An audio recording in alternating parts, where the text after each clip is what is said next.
الله يا الله الله يا الله الله يا الله يا الله warahmatullahi wabarakatuh. Innal hamdalillah nahmaduhu wa nasta'inuhu wa nastaghfiruh wa na'udzu billahi min shururi anfusina wa min sayyiati a'malina. May yahdihillahu fala mudhillalah wa may yudlil fala hadiyalah. Nasyhadu an la ilaha illallah wa nasyhadu anna Muhammadan abduhu wa rasuluh. Qala Allah ta'ala fil Qur'anil Karim, ya ayyuhalladzina amanu taqullaha haqqa tuqatih wa la tamutunna illa wa antum muslimun. Wa qala sallallahu alaihi wasallam fi hadisihi ittaqillaha haitsu ma kunta wa'ad bi sayyatal hasanata tamhuha wa khaliqin nas bi khuluqin hasanin. Wa qala audul ulama man kana bi ghairi ilmin ya'mal a'maluhu mardudatun la tuqbal. Allahumma alimna ma yanfa'una wanfa'na ma 'allamtana warzuqna ilma. Amma ba'd. Alhamdulillah, pada kesempatan sore kali ini Allah masih memberikan kepada kita semua nikmat iman dan Islam, nikmat iman dan aman. Dengan nikmat aman tersebut kita masih leluasa untuk melakukan seluruh aktivitas ibadah kita. Kemudian dengan nikmat iman tersebut kita masih senantiasa bersemangat dan semoga terus-menerus bertambah semangat kita dalam melakukan ibadah. Salawat dan salam semoga senantiasa tercurahkan kepada junjungan kita Nabi sallallahu alaihi wasallam, keluarga, sahabat-sahabatnya dan orang-orang yang senantiasa belajar, mempelajari, mengamalkan dan mendakwakan ajaran-ajaran beliau, dan semoga kita termasuk ke dalamnya. Ehwani rahimakumullah, saudara-saudara sekalian, kemarin kajian kita sudah sampai tentang berwudu dengan air laut. Ya, kemarin kurang lebih ada 4 pendapat terkait dengan berwudu menggunakan air laut. Yang pertama, boleh secara mutlak, dan ini pendapat mayoritas ulama. Kemudian pendapat kedua, tidak boleh secara mutlak. Pendapat ketiga, boleh kalau dalam kondisi darurat, dan pendapat keempat, boleh tayamum meskipun ada air laut. Kemudian bahasan kita selanjutnya adalah kita akan membahas terkait dengan sarana toharoh, ya, sesuatu yang digunakan untuk toharoh baik toharoh dari hadas atau toharoh baik toharoh dari najis. Karena toharoh itu ada kalanya toharoh dari hadas dan ada kalanya toharoh dari najas atau najis. Wattafaqal ulama'u ala annahu la tasihut toharatu illa bil ma. Ulama sepakat bahwa la tasihut toharatu, toharoh tidak sah illa bil ma'i, kecuali menggunakan air. Wa hukiya an ibni abi Laila wal Asom jawazut toharoti bisa iril ma'iat, dan diriwayatkan dari Ibnu Abi Laila dan Al Asom jawazut toharoti bisa iril ma'iat, bolehnya bertoharoh bersuci bisa iril ma'iat dengan seluruh benda cair. Wa kadzalika, dan demikian juga la tazalun najasatu illa bil ma'i, najis tidaklah hilang, tidaklah suci illa bil ma'i, kecuali dengan air. Ingda Malikin wa Syafi'iyyin wa Ahmada, menurut Imam Malik Imam Syafi'i dan Imam Ahmad. Wa qala Abu Hanifah, dan Imam Abu Hanifah mengatakan tuzalu bi kulli ma'in tahirin. Najis bisa dihilangkan bi kulli ma'in tahirin, dengan seluruh benda cair yang suci. Ikhwani rahmatullah, terkait dengan sarana toharoh, yaitu dengan air atau dengan benda cair, ulama berbeda pendapat. Kita bahas dulu toharoh yang dari hadas, toharoh tapi yang bentuknya membersihkan hadas, baik hadas kecil ataupun hadas mutawasid atau hadas akbar. Hadas kecil, hadas mutawasid atau hadas akbar, cara membersihkannya adalah kalau hadas kecil dengan wudu, kalau hadas mutawasid atau hadas akbar dengan mandi. Nah, sarana yang digunakan untuk wudu atau untuk mandi, ittafaqal ulama sepakat ala annahu la tasihhu taharatu illa bil ma.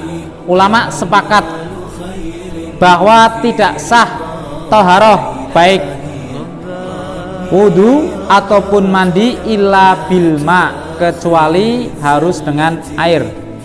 Kemarin sudah saya sampaikan kalau ada kata-kata ijma atau ittifaq, ittafaqa atau ajma'a, itu maksudnya adalah mayoritas ulama. Maka di sini pun ittafaqal ulama sepakat, artinya mayoritas ulama, bukan seluruhnya. Kenapa? Karena biasanya terutama dalam masalah fikih, walaupun ada ijma atau ada ittifaq, itu 1-2 ulama ada yang menyelisihi. Ya.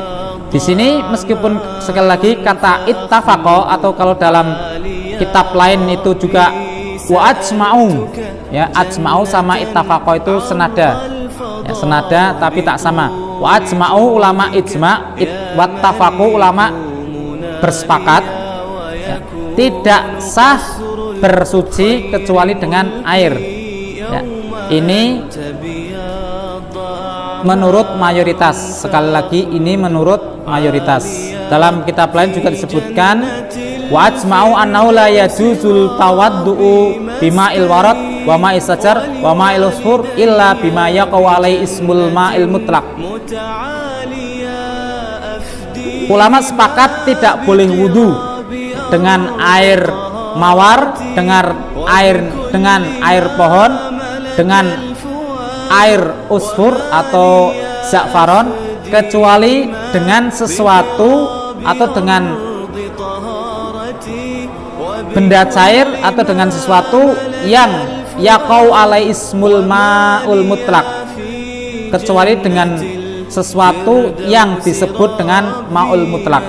Kemarin kita sudah bahas, sudah sampaikan ma'ul mutlaq ada 7, yang dari langit ada 3, yang dari tanah ada 4, yaitu yang masuk kategori ma'ul mutlaq. Nah, kalau dengan ma'ul mutlaq sepakat ulama boleh. Ya, di sini dikatakan yaqau alai ismu ma'ul mutlaq, ismu ma'il mutlaq, yang disebut dengan air mutlak, maka boleh. Kemudian dalam kitab lain wa ma'atal ma'il mutlak minal ma'iat kalkhul wal ma'il warad wan nabit wa ma tasara min sajarin au tamarin fala tajuzu bi taharatul hadas wala taharatun najas. Selain ma'ul mutlak dari benda-benda cair seperti cuka, air mawar, air perasan anggur, dan cairan yang diperas dari pohon, dari tumbuhan atau dari buah-buahan, fala tajuzu bi toharoh, maka tidak boleh digunakan untuk toharotul hadis, untuk bersuci dari hadas, wala toharotul najas, dan juga tidak boleh digunakan untuk bersuci dari mensucikan najis, tidak boleh. Sekali lagi, ini adalah pendapat mayoritas ulama. Makanya di sini diteruskan wa huqiya an Ibni Abi Laila wa Al-Asom, dan diriwayatkan dari beliau Ibnu Abi Laila. Ini termasuk ulama, tetapi beliau tidak masuk dalam kategori atau beliau tidak bermadhab dengan salah satu dari 4 madhab, tapi beliau termasuk ulama faqih juga. Wa al-Asom, dan juga beliau al-Asom. Apa jawazut taharati bisa iril ma'iyat, bolehnya bersuci dengan seluruh benda-benda cair. Ya, disebutkan dalam kitab Al-Majmu' juga sama, ya. Wa haka ashabuna an Muhammad bin Abdurrahman ibni Abi Laila wa Abi Bakar al-Asam annahu yajuzu raf'ul hadas wa izalatun najas bi kulli ma'in tahirin.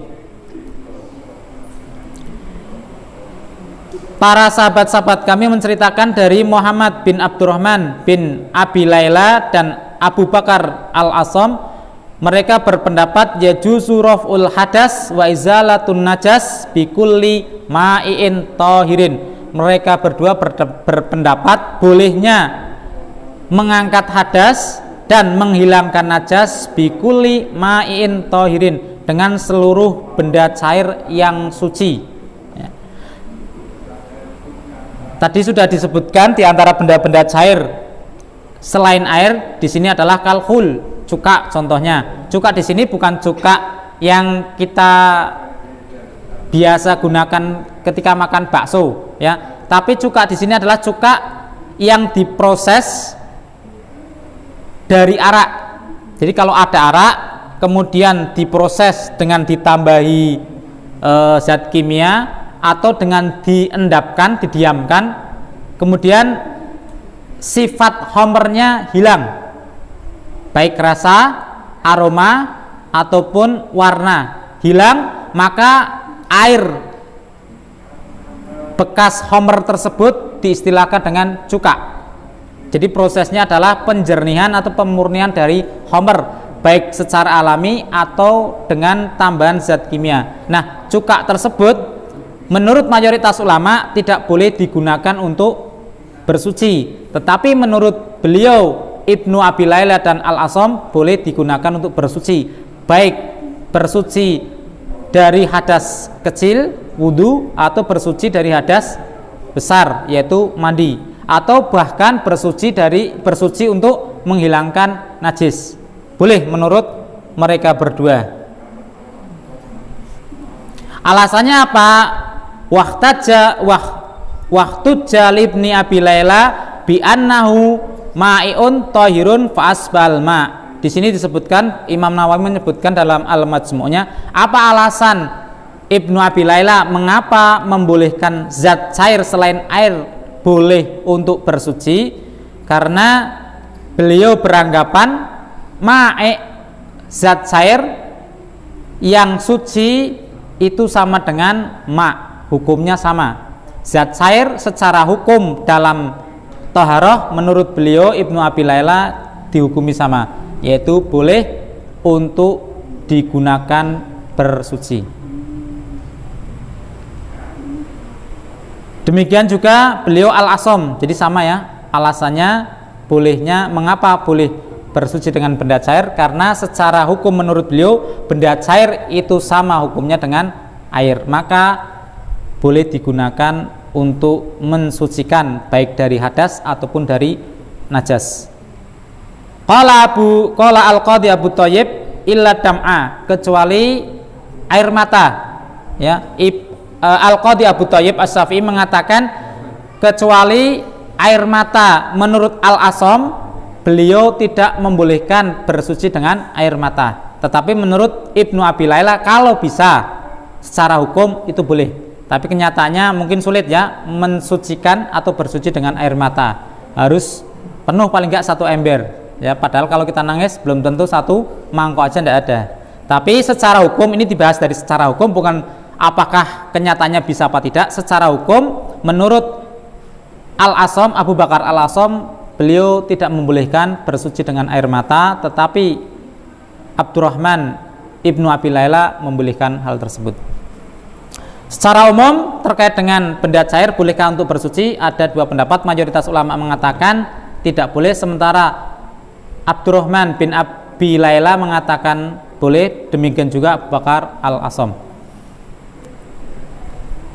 Sampai di sini dulu, barangkali ada yang mau ditanyakan silakan. terkait dengan bersuci dengan benda cair. Ya, kalau dengan benda cair berarti segala yang bentuknya cair termasuk air sabun. Ya, kalau air sabun sebenarnya nanti masuk pembahasan air yang tercampur dengan benda suci. Ya, tapi kalau ini benda cair saja bisa, apalagi air yang tercampur dengan benda suci dan tidak menghilangkan sifat airnya, maka lebih bisa. Ya, silakan yang mau ditanyakan terkait dengan berwudu atau toharoh dengan benda cair. Kalau dengan air sepakat boleh, tapi kalau dengan benda cair ada perbedaan pendapat. Silakan kalau ada yang mau ditanyakan. Tidak apa-apa, daripada nanti menjadi unek-unek dalam dada. Silakan ditanyakan. Tidak ada? Kalau nggak ada, kita lanjutkan. Kalau barusan pembahasan kita fokus pada toharoh minal hadas, bersuci dari hadas, baik hadas kecil ataupun hadas akbar atau hadas mutawasid. Sekarang selanjutnya adalah wakadzalika, dan demikian juga la tazalun najasatu illa bil ma, najis tidak bisa hilang illa bil ma, kecuali dengan air. Menurut siapa? Ingda Malikin wa Syafi'iyyin wa Ahmada, menurut Imam Malik, Imam Syafi'i dan Imam Ahmad. Najis apapun bentuknya, ya, baik mukhafafah, mutawassithah, mughalladah, tidak bisa, la tazalun najasatu, tidak bisa hilang illa bil ma, kecuali dengan yang namanya air. Berarti benda cair tidak bisa. Menurut siapa? Ingda Malikin wa Syafi'in wa Ahmad, menurut Imam Malik, Imam Syafi'i dan Imam Ahmad. Tiga imam ini berpendapat tidak bolehnya menghilangkan najis kecuali dengan yang namanya air, bukan dengan benda cair. Waqala Abu Hanifah, dan Imam Abu Hanifah mengatakan tazalu bikulli ma'in tahirin, najis bisa hilang dengan segala benda cair yang suci. Ini menurut Imam Abu Hanifah. Terkait dengan menghilangkan najis, dalam kitab ini disebutkan sama dua pendapat, sebagaimana pembahasan sebelumnya ada dua pendapat. Antara yang membolehkan menghilangkan dengan selain air, dan yang tidak membolehkan menghilangkan najis kecuali dengan air. Pendapat yang tidak membolehkan adalah tiga imam, Imam Malik, Imam Syafi'i dan Imam Ahmad. Sementara yang membolehkan menghilangkan najis dengan benda cair adalah Imam Abu Hanifah. Dari empat madhab ini saya sebutkan, ya, kita sementara atau perselisihan kita, kalau memang diantara empat madhab itu ada perselisihan, kita sebutkan, kita cukupkan empat saja. Tapi kalau diantara empat madhab itu tidak ada perselisihan, kita cari pendapat imam di luar empat madhab. Jadi menurut Imam Syafi'i, Imam Malik dan Imam Ahmad dan aktsarul ulama, kebanyakan ulama, ya, di sini disebutkan dalam kitab lain wa aktsarul ulama, bahkan wa Muhammad wa Zufar. Ini Imam Muhammad madhab Hanafiyah dan Zufar juga imam termasuk pembesar madhab Hanafiyah. Padahal di dalam kitab tadi disebutkan Abu Hanifah membolehkan menghilangkan najis dari benda cair, tetapi ternyata tidak semua pengikut Abu Hanifah itu berpendapat sesuai dengan pendapat Abu Hanifah. Yang tidak sesuai dengan pendapat Abu Hanifah dalam hal ini adalah termasuk Muhammad bin Al-Hasan. Beliau termasuk ulama pembesar Hanafiyah. Juga Imam Zufar, beliau juga termasuk pembesar Hanafiyah. Tetapi beliau berpendapat la tujzi'u izalatun najasati bisa'in minal ma'iyat, tidak cukup atau tidak sah menghilangkan najis dengan sesuatu dari benda cair. Ya, ini pendapat Imam Muhammad dan Imam Zufar. Jadi pendapat Imam Muhammad Al-Hanafi dan Az-Zufar Al-Hanafi itu sama seperti Imam Malik, Imam Ahmad dan Imam Syafi'i, tidak sah atau dihukumi tidak menjadi suci, najis dihilangkan dengan benda cair. Jadi tidak sah di sini meskipun nanti secara zatnya hilang, ya. Secara zat ketika kita hilangkan najis dengan benda cair, najisnya mungkin terpisah, tetapi secara hukum itu tidak suci. Karena apa? Karena tadi benda cair tidak sah, tidak bisa digunakan untuk menghilangkan najis. Ya, jadinya la yarfaul hadas. Hadas tadi atau najis tadi tidak terangkat atau masih dihukumi secara hukum, hukumnya najis. Nah, yang membolehkan adalah Imam Abu Hanifah. Apakah cuma Imam Abu Hanifah di sini yang membolehkan? Ya. Sejauh yang saya ketahui, yang saya dapatkan, baru Imam Abu Hanifah yang membolehkan, selain Imam tadi ya, Imam Ibnu Abi Layla dan Abu Bakar Al-Asom, yang membolehkan menghilangkan najis dengan benda cair selain air. Contohnya tadi sudah saya sebutkan, diantaranya ada al-khul, cuka, kemudian ma'ul usfur, air za'faron, kemudian ma'ul warot, air rebusan mawar. Ini menurut Abu Hanifah boleh menghilangkan dengan hal-hal tersebut najis, boleh dihilangkan. Jadi benda cair menurut Abu Hanifah bisa menghilangkan najis dengan syarat benda cair tersebut yang bisa menghilangkan, yang bisa menghilangkan zat najis tersebut. Jadi tidak semua benda cair itu bisa menghilangkan zat najis. Kalau zat cair yang tidak bisa menghilangkan zat najis, maka tidak bisa atau tidak sah untuk menghilangkan najis. Ya, karena ada benda-benda cair yang tidak bisa menghilangkan benda najis.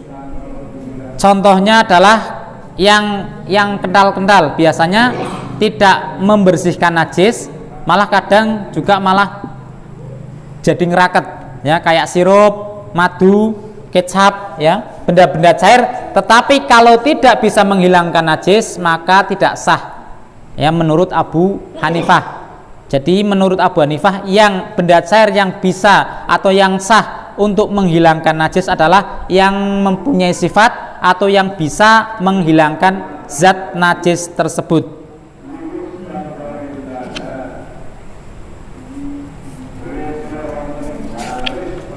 Sampai di sini barangkali 2 poin ini ada yang ditanyakan, silahkan. 1 poin terkait dengan saran thaharah dengan benda cair sudah kita kaji, barangkali ada yang mau ditanyakan sebelum kita masuk ke fasal baru, yaitu walma al-musammas, air yang dijemur dengan matahari, hukumnya apa? Atau air yang terkena matahari, hukumnya apa? Silahkan sebelum kita masuk ke poin ini. Yang mau ditanyakan silahkan. Silakan. Ada? Kalau nggak ada, kita lanjutkan ke fasal selanjutnya, yaitu terkait dengan wal ma'ul musammas, air musammas, yaitu air yang dijemur dengan matahari. Mungkin kita nggak kepikiran, ya, maksud ada sih ngapain kita jemur air dengan matahari. Mungkin secara langsung kita nggak punya keinginan itu, tapi bagaimana dengan kondisi air-air yang terkena secara tidak langsung terkena sinar matahari, kayak mungkin walaupun tidak langsung, ya, air di tandon, ya, kalau dipasang di atas rumah biasanya terkena sinar matahari, atau air sungai, air laut dan lain sebagainya, air-air yang terkena sinar matahari. Bagaimana hukum berwudu dengan air tersebut? Dan biasanya juga airnya itu hangat, ya, airnya hangat biasanya. Nanti kita juga akan bahas di sini di fasal ini terkait dengan wal ma'ul musakhon, air yang dihangatkan atau air yang dipanaskan. sah nggak digunakan untuk mandi wajib, sah nggak digunakan untuk wudhu. Ya, sehingga kalau seandainya sah, ketika kita sakit dan kita merasa mampu atau tidak bahaya ketika kita menggunakan air hangat, maka kewajiban kita harus menggunakan air hangat. Ya, tidak boleh langsung tayamum. Kenapa? Kemarin sudah kita bahas ittifaq, ya, tidak boleh toharoh kecuali dengan air, dan wajib dengan air ketika kemarin masih ingat, ketika kita mampu dan ketika kita tidak membutuhkan air tersebut. Oke, wal ma'ul musammas, air yang terkena sinar matahari. Apa hukumnya? Wal ma'ul musammas makruhun alal asohi min madhabis Syafi'i. Air yang terkena matahari hukumnya makruh menurut alal asoh, menurut pendapat yang lebih sahih, min madhabis Syafi'i, dari madhab Imam Syafi'i. Menurut madhab Syafi'iyah, berwudu dengan air yang terkena sinar matahari hukumnya makruh. Hukumnya makruh. Jadi yang selama ini pernah kita wudu dengan, mungkin ketika kita sedang macul, ya, macul di sungai, kemudian datang waktu sholat duhur, kita wudu biasanya kalau mau pulang aras-arasan, sungkan karena banyak air. Terkadang yang bapak tani, ibu tani itu wudunya di sungai atau dibuat kotak itu, ya, untuk sumber air atau di situ. Padahal biasanya air itu terkena matahari. Nah, apakah itu juga air tersebut itu masuk ma'ul musammas yang makruh secara hukum menurut madhab Syafi'i?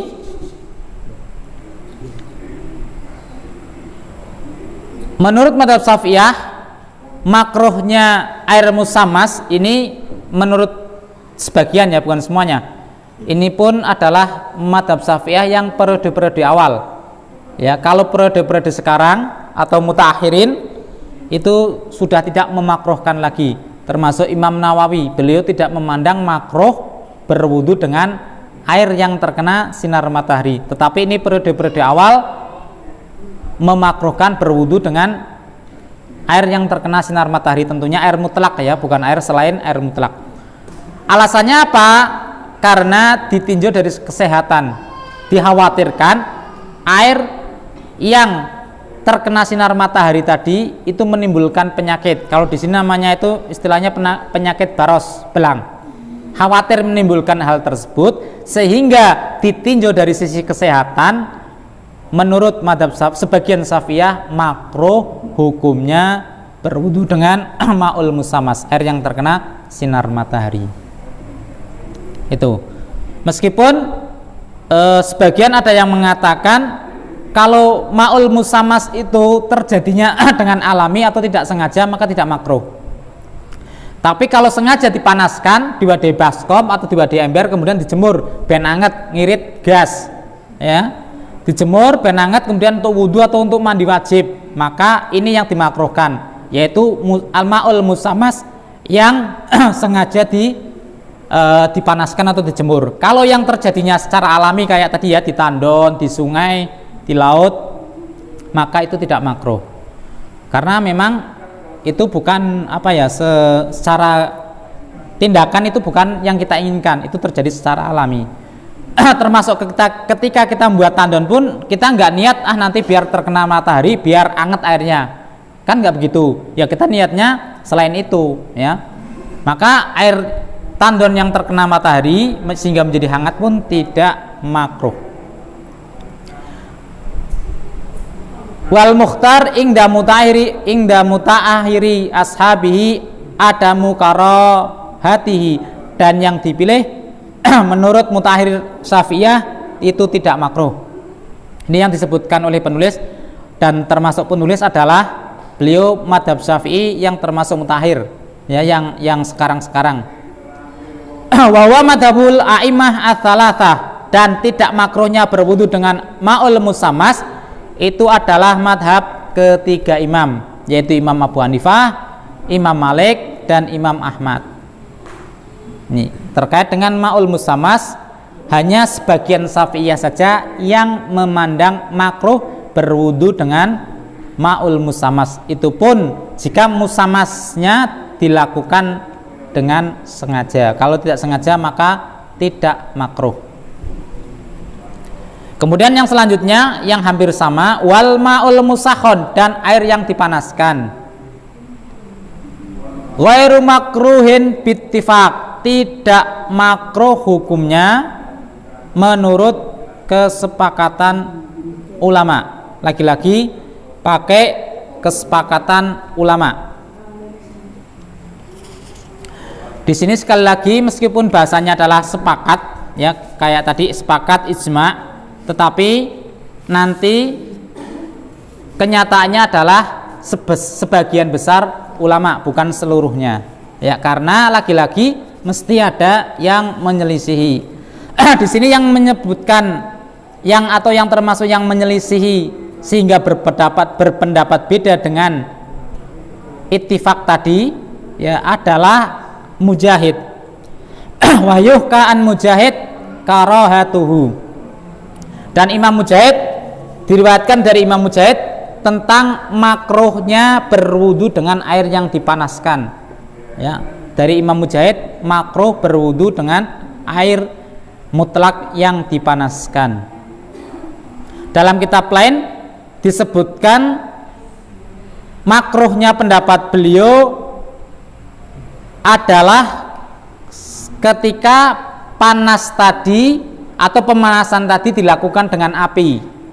Ini seperti juga wakariha atau wakaro Ahmadu al-musakhan binar.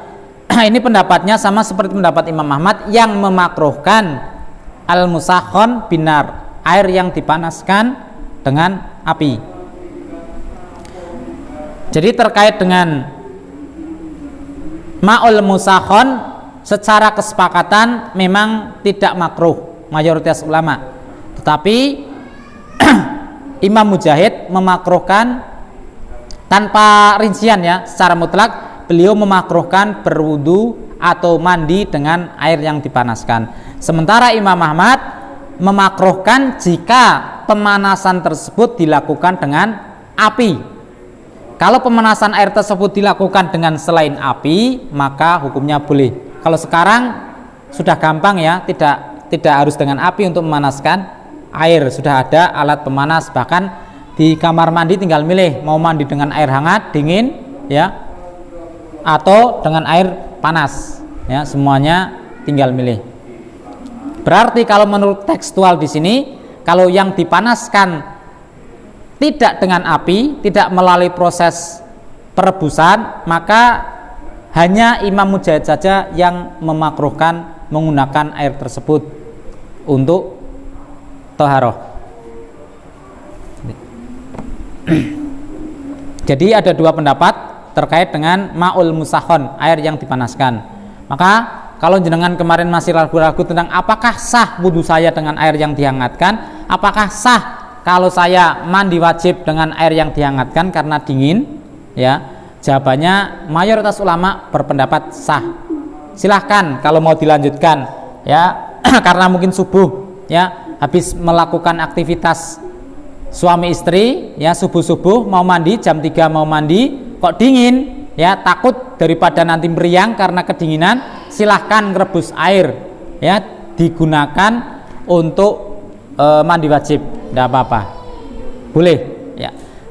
Tetapi yang perlu di garis bawahi di sini, kalau wudhu kita, kalau mandi kita dengan air panas tersebut kok menjadikan wudhu kita dan mandi kita tidak sempurna. Biasanya kalau air terlalu panas kita gunakan untuk wudhu, kalau basuh muka itu agak cimik-cimik, ya, karena saking panasnya. Berbeda ketika kita membasuh dengan air yang tidak terlalu hangat, ya. Kalau dengan panas tersebut toharoh kita menjadi kurang sempurna, maka disinilah makruhnya di sini. Ya, ini menurut mayoritas. Jadi kalau dengan air panas tersebut kok menjadi wudunya tidak sempurna, sehingga ketika kita basuh tidak sempurna, maka menggunakan air panas tersebut hukumnya makruh. Ya. Dan ketika menggunakan air panas tersebut kok malah membahayakan kita, ya, maka menggunakan air panas tersebut menjadi haram. Ya. Dalam wudhu, dalam mandi, ketika kita menggunakan air panas kok malah seger, enak, dan toharoh kita bisa dilakukan secara sempurna, maka mayoritas ulama boleh. Tetapi kalau menggunakan air panas tersebut toharoh kita menjadi kurang sempurna, maka hukumnya makruh. Dan ketika kita menggunakan air panas tersebut kok malah membahayakan diri kita, maka menggunakan air panas tersebut menjadi dilarang. Bukan karena tidak bolehnya menggunakan air panas, karena menimbulkan bahaya pada diri kita. Gitu ya. Sambil di sini ada pertanyaan, silahkan yang mau ditanyakan terkait dengan air yang dipanaskan.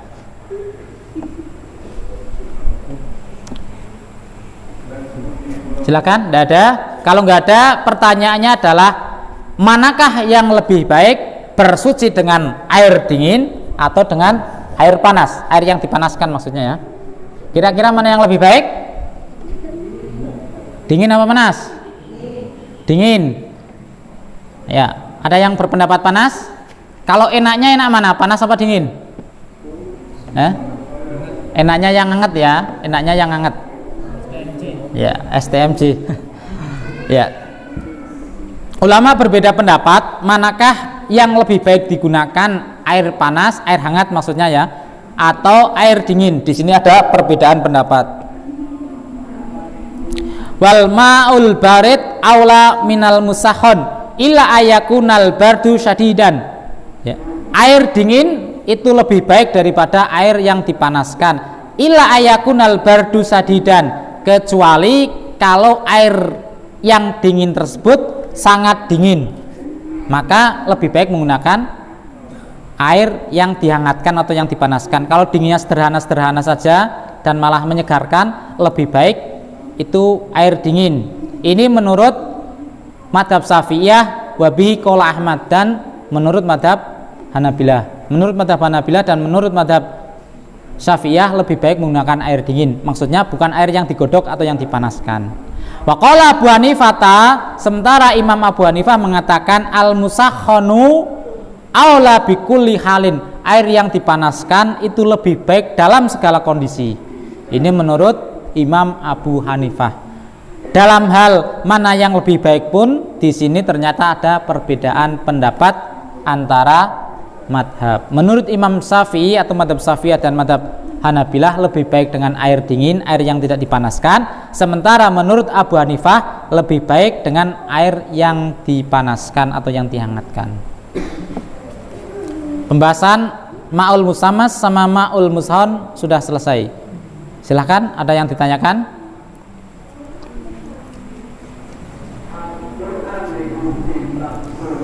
Ya.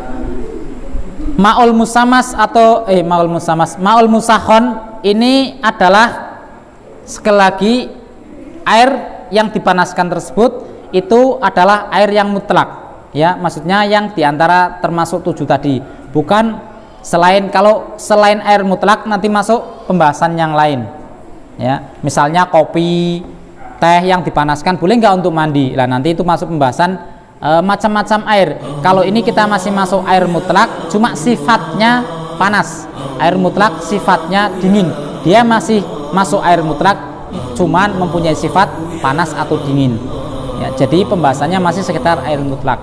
Kalau air nanti yang dicampur dengan benda suci nanti masuk pembahasan selanjutnya.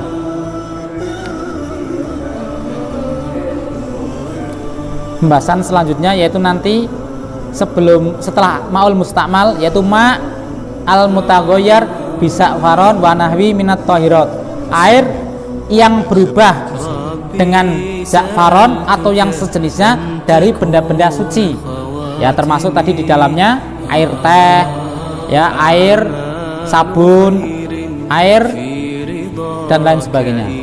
Nanti apakah boleh kita menggunakan air mutlak yang bercampur dengan benda suci atau tidak, nanti pada fase selanjutnya setelah ma'ul musta'mal. Setelah ini kita lanjutkan ke ma'ul musta'mal.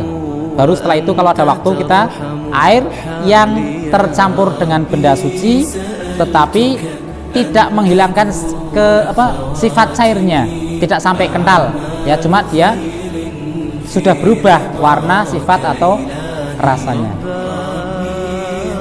Silakan yang mau ditanyakan sebelum kita masuk ke alma al-musta'mal, karena pembahasan alma al-musta'mal ini agak sedikit panjang. Nanti alma al-musta'mal itu secara arti air yang pernah dipakai.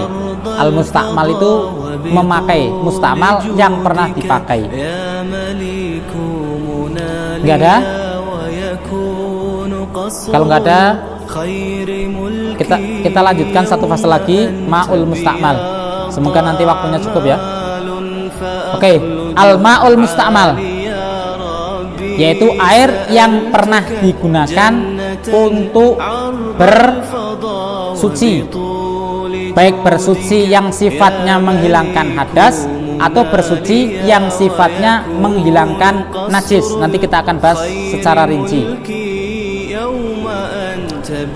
Terkait definisi air musta'mal, istilahnya batasannya adalah yang namanya air musta'mal adalah air yang terpisah ya. Jadi air yang terpisah, yang jatuh terpisah ketika kita melakukan toharoh, baik toharoh dari dengan wudu atau toharoh dengan mandi. Cuma di sini dalam madzhab Syafi'i ada sedikit perbedaan. Kalau toharohnya adalah wudu, maka air yang terpisah tadi adalah terpisah dari anggota wudu kita, maka begitu terpisah itu namanya air musta'mal. Entah langsung jatuh ke lantai atau jatuh lagi ke anggota tubuh kita. Itu kalau toharoh yang wudu. Sementara kalau toharoh yang mandi wajib, terpisahnya adalah terpisah dari badan kita, bukan dari anggota badan. Misalnya kita ngebyur dari kepala, kemudian terpisah ke bawah sampai jempol kaki. Nah, baru ketika misah dari jempol kaki inilah namanya air musta'mal. Itu kalau dalam mandi wajib. Tapi kalau misalnya dari ke kepala, ke pundak ke perut dan ke bawah lagi, meskipun sudah misah dari anggota badan, tapi ini belum dinamakan musta'mal. Ya, tapi kalau dalam wudu dari anggota wudu terpisah, maka dari tangan terpisah langsung musta'mal, dari wajah terpisah jatuh ke badan langsung musta'mal.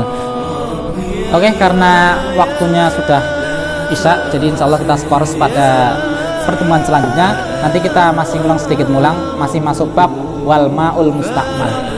Kemudian kita akhiri dengan doa kafaratul majlis. Astaghfirullahaladzim. Assalamualaikum warahmatullahi wabarakatuh. Allah ya